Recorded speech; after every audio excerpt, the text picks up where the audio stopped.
Hey everyone, welcome back. Thanks for joining us. Today we've got a brand new story to share with you. So let's begin. My name is Raymond Griffin, and I'm 36 years old.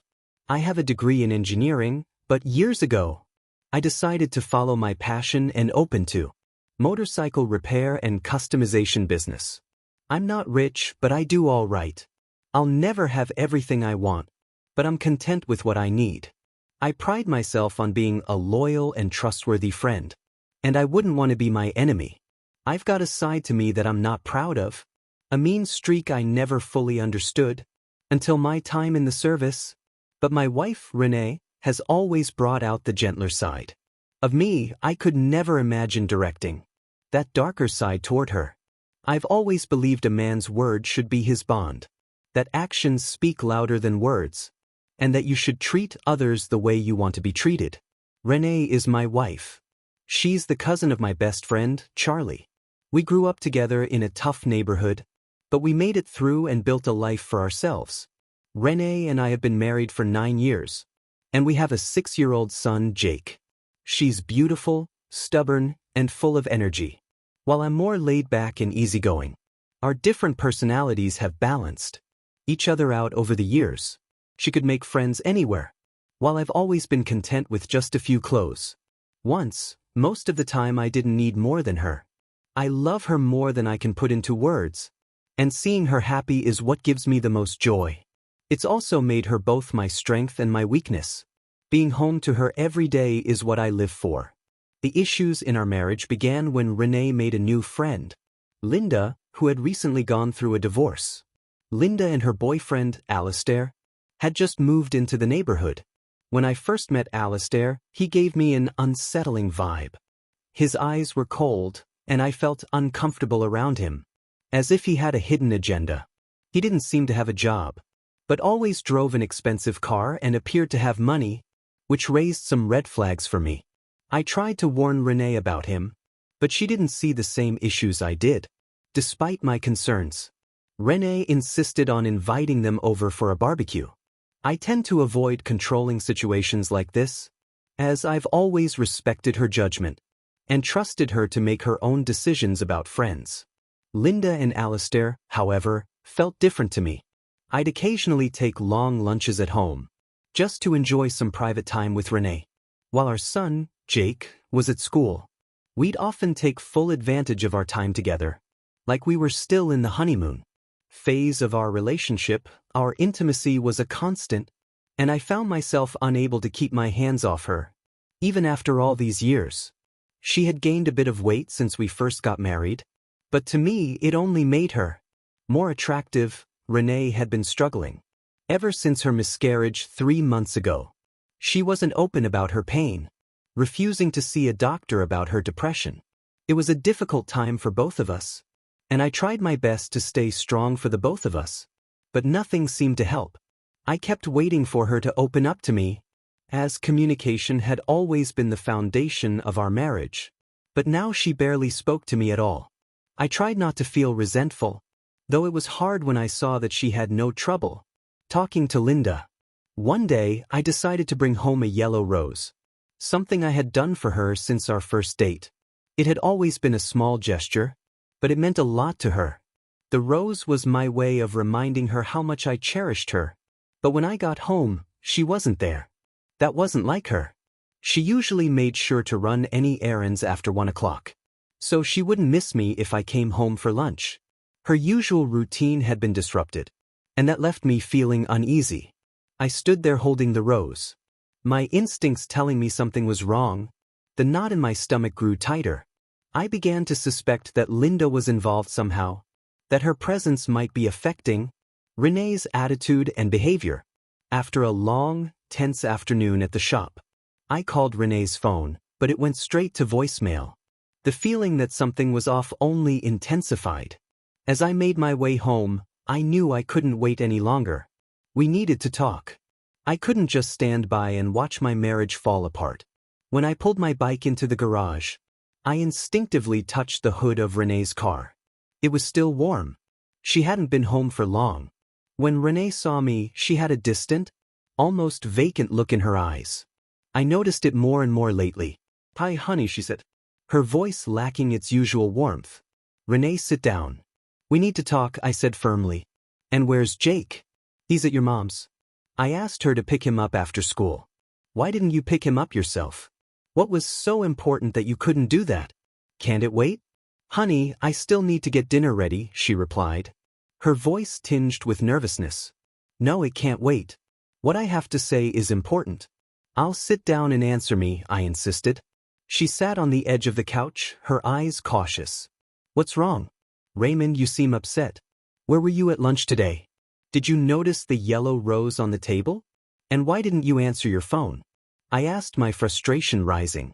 I had a few errands to run. I guess I forgot my phone. What's the big deal? Yes, I saw the rose. I just haven't had a chance to put it in water yet. I'm sorry I missed you today, she said. But I could see the lie in her eyes.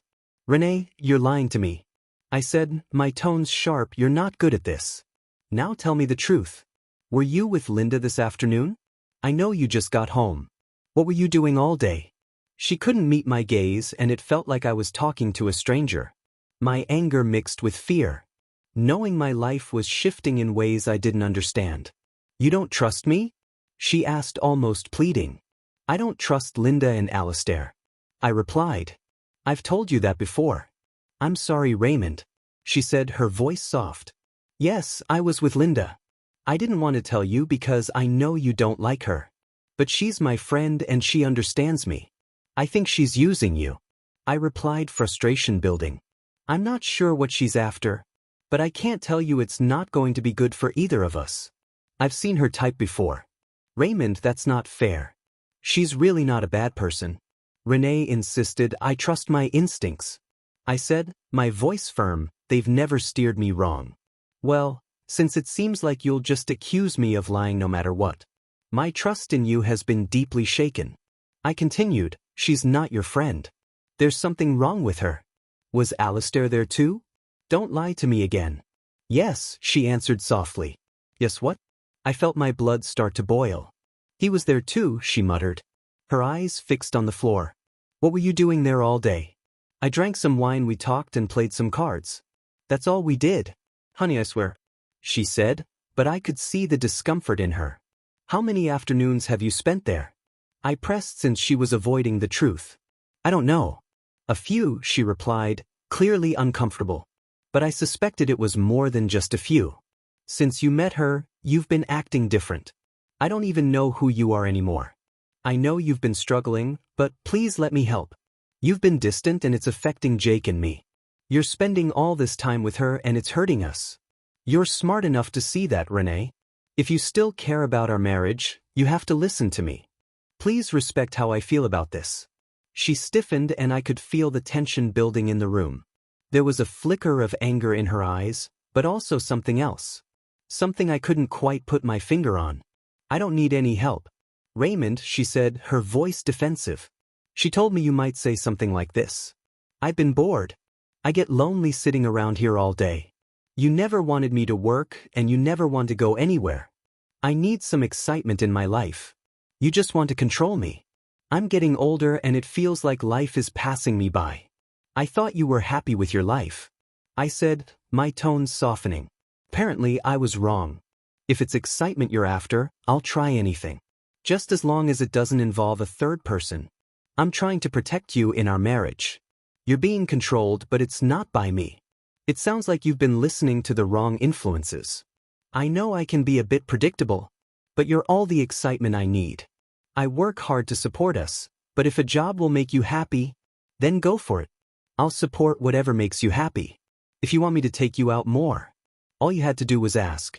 I love seeing you dressed up, and I'm always proud to show off my beautiful, sexy wife to the world. I'm not your property, Raymond. It's my life. I can choose my own friends. I don't belong to you. She retorted.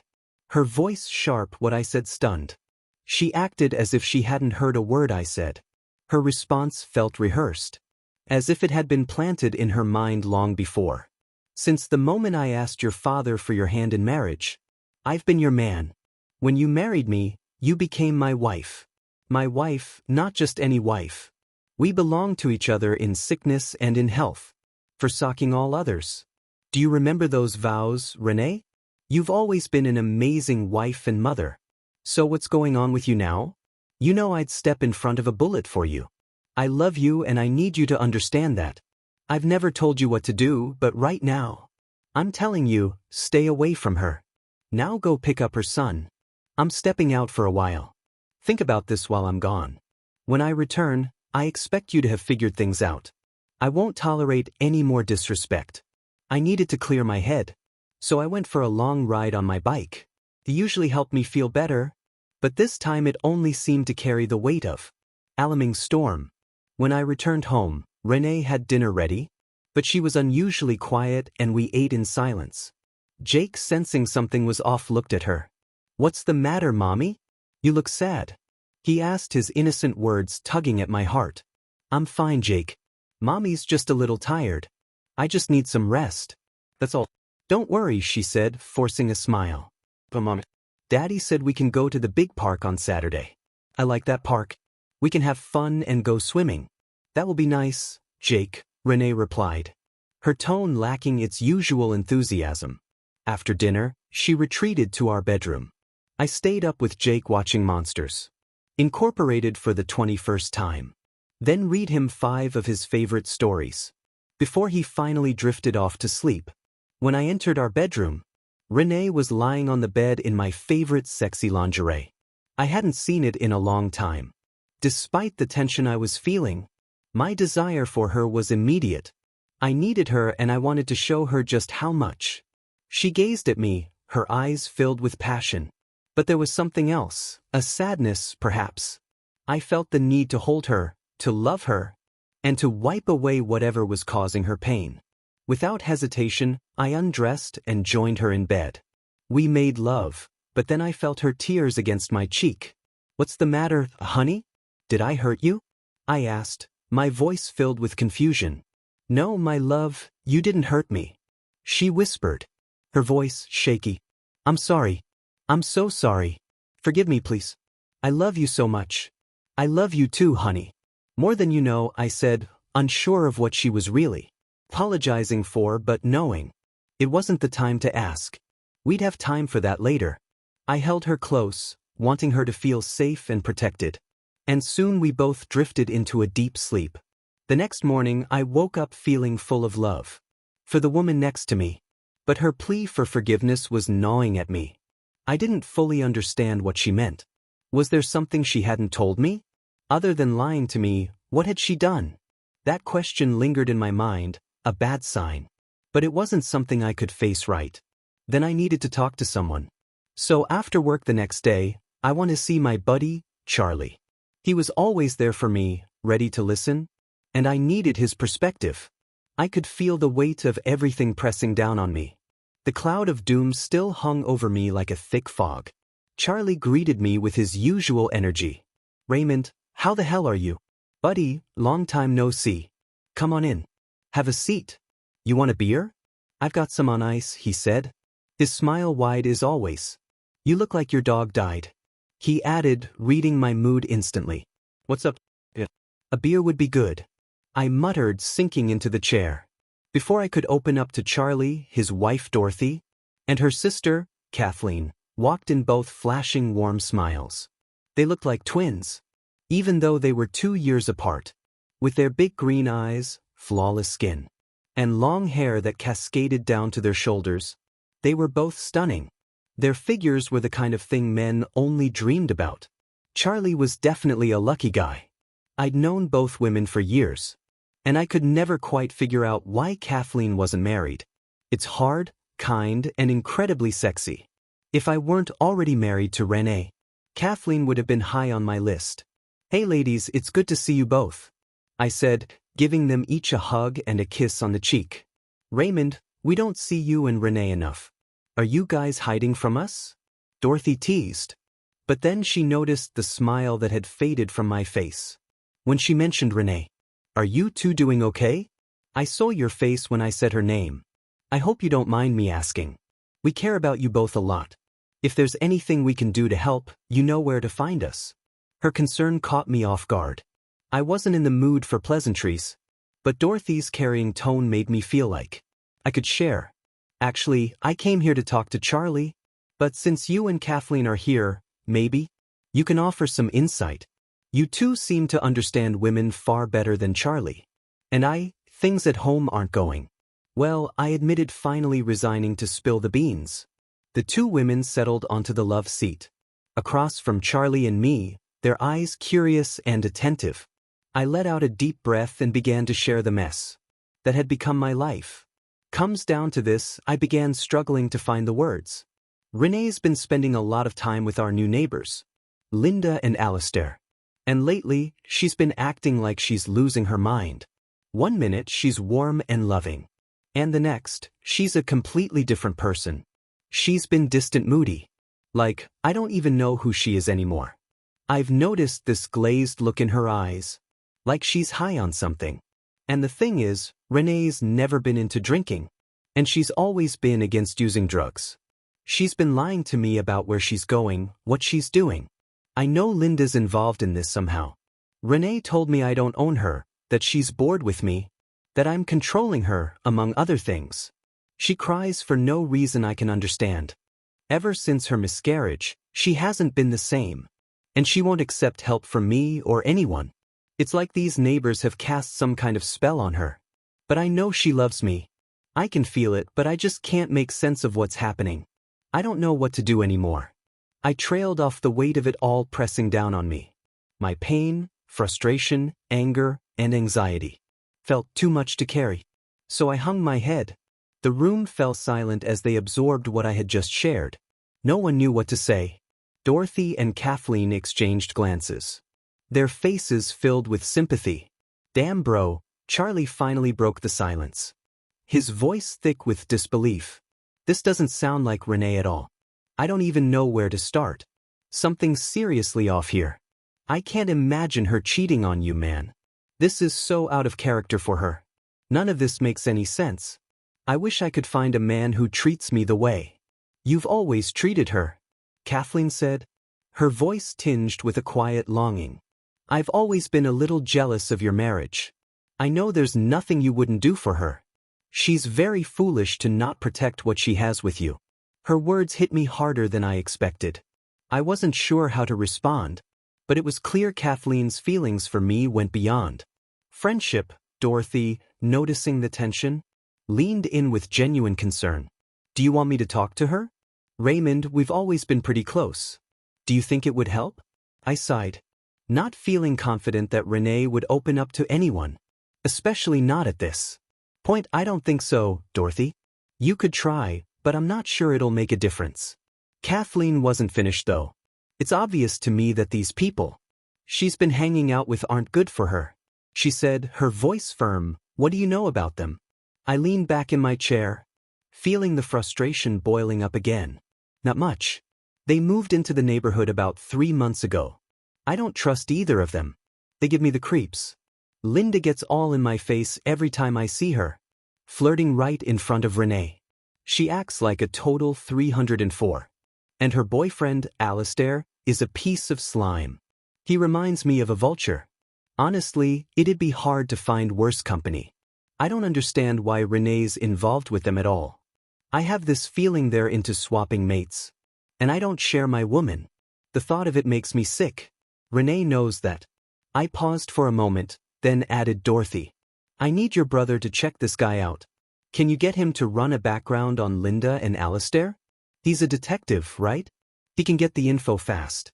Dorothy nodded, understanding the urgency. Sure, Raymond, he'd be glad to help you. Is there anything else you need? I handed her the license plate number and their address. That should be enough for now. Thanks, Dorothy. We'll have the information for you soon. Bro, Charlie said, his voice steady but serious. In the meantime, go home and stay close to Renee. Give her a hug from all of us. Don't worry, we've got your back. I felt a slight weight lift off my chest. Talking about everything helped, even just a little. At least now, I didn't feel so alone in this. The next morning, Charlie called. I could hear the gravity in his voice as soon as I picked. It's not good, Raymond, he said, his tone grim. This guy's name is Ronald Brack. He's got a long rap sheet. He spent a good chunk of his life in prison. Drug distribution, aggravated robbery, larceny, felonious assault, pandering. A real piece, a ship. Right now, he's on parole for carrying a concealed weapon. Linda's been arrested for prostitution and larceny, but some slick lawyer got her. He had news, but Renee's gotten herself tangled up with some real bottom feeders. From what you've told me, I'm afraid Alistair is setting her up to be one of his hookers. He's probably been trying to corrupt her if he hasn't already. I hope you love her enough to deal with this. She never had a chance against those two wolves. Go home and handle this, Raymond. And be careful when confronting Alistair. That guy's dangerous. He's got no conscience. I felt the rage burning in me hot and fast. He's not as dangerous as me. I growled, my fists tightening. I love nothing more than to tear him apart. They'll regret ever stepping into my life. Believe that the cold clarity of the situation was slowly seeping in, but it was hard to focus. The thought of Renee, my wife, the woman I loved, being touched by those scum, made my blood boil. The anger was so overwhelming, I could barely think straight. I knew I had to act, but I was too consumed with fury to think things through properly. I rushed home to find that Renee was not there. I knew where she was. I loaded my semi-automatic Colt .45, took off the safety, put it in the small of my back, and headed for Linda's house. Renee's car was in the driveway. I slipped in through an open patio door. When I reached their bedroom, my heart stopped. I stood stunned as I saw my loving wife having sex with Alistair. The room was smelly and there was a pile of white powder on the nearby dresser. Time stood still as my heart broke into a million pieces. I felt disgust for the only woman I had ever loved, and rage at the two people who had destroyed my world. Eventually they realized I was there. Renee shrieked and started crying, while Alistair smiled at me. Don't stop on my account. She's your now damaged goods. I growled, looking at Renee who was crying and desperately trying to cover herself. She's been mine for a while now, Raymond old boy. Put away your ego and go with it. Feel free to take Linda over here. You piece of trash. I wouldn't touch your diseased hooker with a stick. I hope you, your hooker and my ex-wife rot in hell. No Raymond, they made me do it. I foolishly had sex with Linda. I didn't know Alistair recorded the whole thing. He said if I didn't let them continue to use me, that they would tell you. I didn't know what to do. I'm so sorry, Raymond. Please don't hate me, please. Beg Renee, she's mine now, Raymond. You might as well take me up on my offer. Like you said, she's damaged goods now. Before he could react, I was already striking him hard, delivering blow after blow to his face. His jaw shattered and I followed up with a punishing attack to his midsection before driving my knee into his groin. He crumpled to the floor, groaning in pain. As I turned to leave, he pulled a gun and pointed it at me. I heard Renee scream, no, as she tried to stop him, but he jerked away from her and shot her in the chest. That moment gave me just enough time to grab my .45 and put a bullet through his head. The force of the shot splattered brains and blood across Linda, who was standing behind him. She screamed in horror, frantically trying to clean the mess off of her. I rushed to Renee, but it was too late. The bullet had pierced her heart. I cradled her head in my arms, tears streaming down my face, as I mourned the loss of my wife. Renee, what have you done? What have you done? When the police arrived, they arrested Linda for possession of narcotics with intent to sell and clear me of all charges. As I stood over my wife's coffin, I was filled with confusion. She had betrayed my trust and the vows we made, yet she had given her life to save mine. Despite everything, I would miss her. My love for her hadn't died with her. It was tangled up with the hatred for what she had done. After the funeral, Kathleen took my arm, saying, Jake is with your mother, Raymond, come home with me. You shouldn't be alone now. I know what you need. Let me help you. That day, a new chapter of my life began. After the funeral, Raymond struggled with the weight of his grief, torn between the love he had for Renee and the anger he felt for her betrayal. For weeks, he kept to himself, reflecting on everything that had happened, wrestling with the anger and sadness that often kept him up at night. Kathleen, though, never left his side. She understood his pain in a way no one else could. Having always been a supportive friend, she now stepped in as the quiet source of comfort. He didn't push him, but always made sure. He knew she was there. Whether it was bringing him dinner, sitting in silence as he vented, or simply taking Jake off his hands for a while, so he could have some space to think. Over time, Raymond began to realize that Kathleen wasn't just offering him a shoulder to lean on. She was offering him something more. Someone who truly understood him. Her strength, kindness, and unwavering support started to chip away at the walls he built around his heart. He spent more time together, and Raymond saw a different side to Kathleen. She had always been tough and independent, but now there was an undeniable softness about her that pulled him in.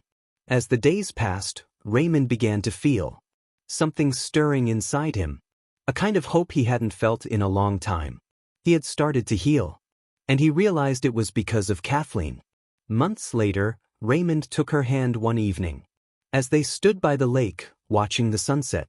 "Kathleen, I don't know what I'd have done without you," he said, his voice thick with emotion. "You saved me, and I can't imagine my life without you anymore. Will you marry me?" Kathleen smiled softly, her eyes glistening with tears, and nodded. "Yes, Raymond, I will." Their wedding was a quiet affair. Just close friends and family. A ceremony filled with love, healing, and the promise of a future together. Raymond had found his way back from the darkness. And now, with Kathleen by his side, he was ready to move forward. They built a life together, with Jake growing up in a home filled with love, laughter, and the unshakable bond they had formed.